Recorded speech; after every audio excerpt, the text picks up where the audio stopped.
So I had to be so careful because I didn't want to hurt them. But actually, in the end, I did end up hurting them deeply. I remember thinking to myself, I want to climb to the rooftops and I want to shout it to everyone. And I felt like my chest was going to explode. But I often dreamed about him after he passed away. And I dreamed about him sitting reading the Quran with my husband.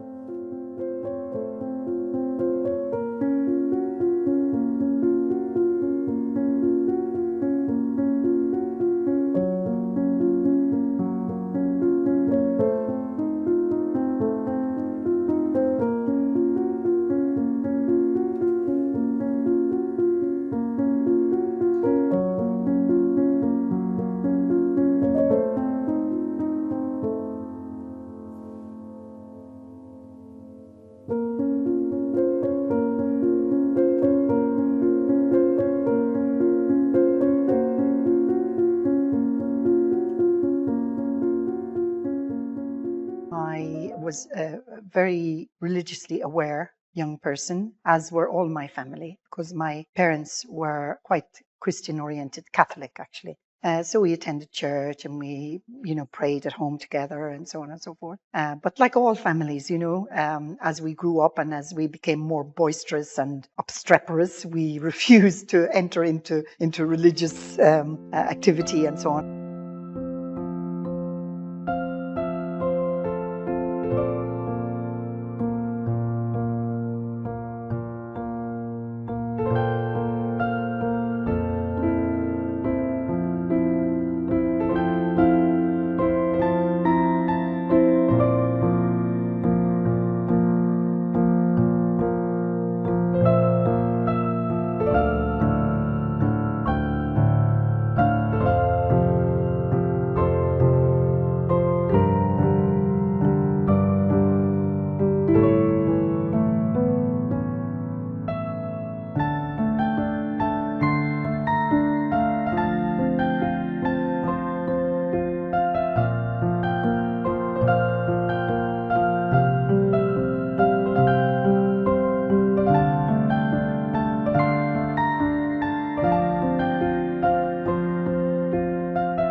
So I had to be so careful because I didn't want to hurt them. But actually, in the end, I did end up hurting them deeply. And that is something that I have to live with all my life. Even now, I live with the hurt that I caused them, even though they're both dead now.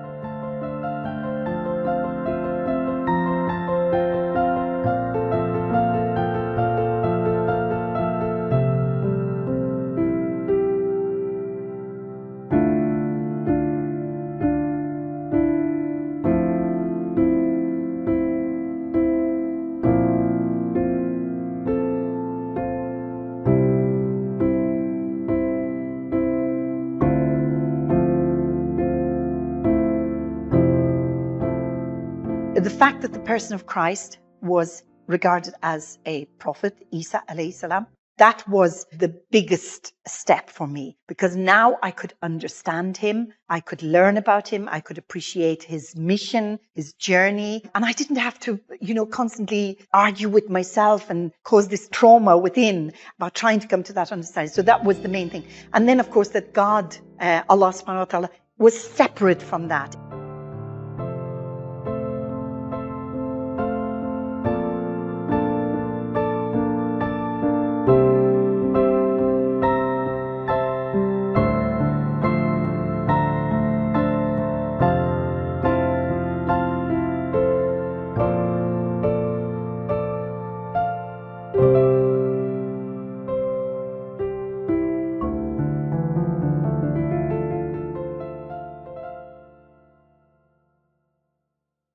And then eventually, because people regarded me as a Muslim, I was fasting, I was praying, I was everything, but I just needed to do that last step, And so I decided I'd just have a little party and I would make my shahada. And I did one Friday night we didn't have any mosques in Dublin at the time. So we had nothing. We didn't even have halal meat. This Muslim community that was there was just a transient community, just coming, studying, moving away, and so on. So there was no stationary communities in Ireland at the time.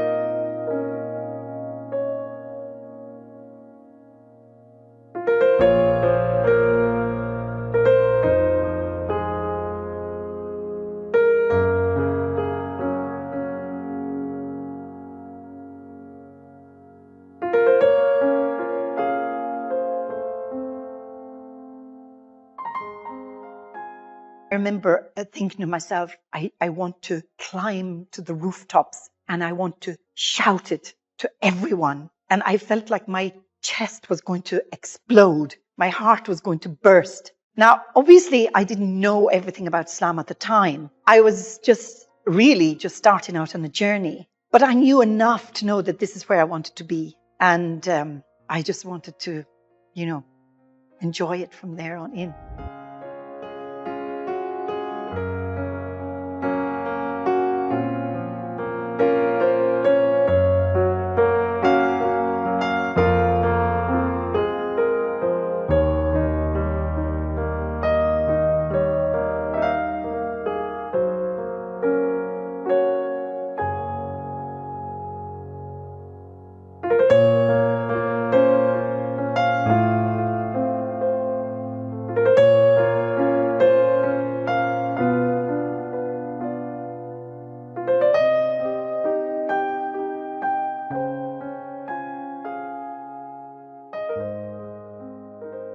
Not well.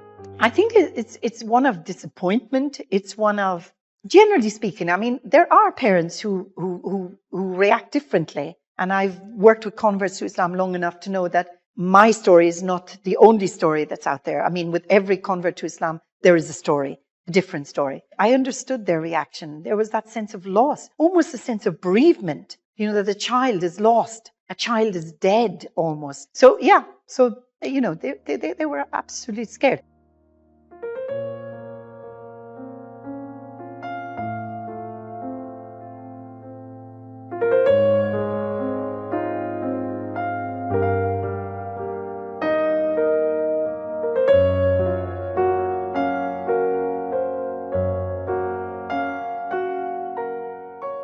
So I really felt so sad that I didn't get the opportunity to reconcile with him. But I often dreamed about him after he passed away. And I dreamed about him sitting reading the Quran with my husband. And at one time after I'd had my son, I had lost some babies in the early stage of their gestation. And then I was expecting another baby. And I was really scared that I might lose it again. And I had a big dream from my father.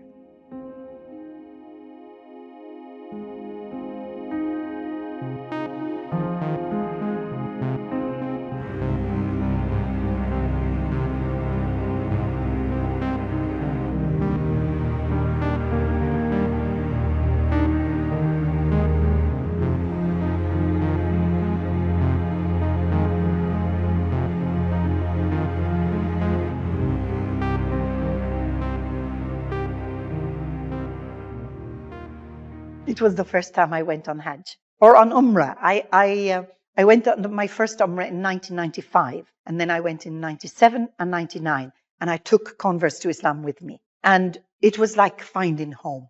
This was my home. Now, my parents were gone. Well, my parents were still alive. My mum was still alive in 95, 97, 99. And then I went on Hajj in the year 2000.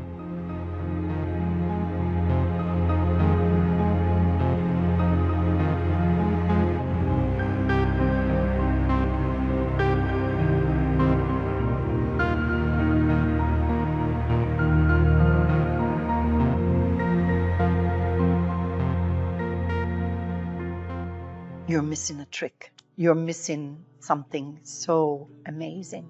Just give it a go. Just come in. Welcome. Come as you are to Islam as it is. You don't need to do anything. If you are drinking alcohol, fine. Come in. Enjoy, listen, sit, hear what it has to say. And then if you don't like, fine, go upon your way. But I know that if you come in and you hear and you open your heart and you listen, you may go, but you'll come back. You may go, but you won't go far. Yeah, you will come back, inshallah.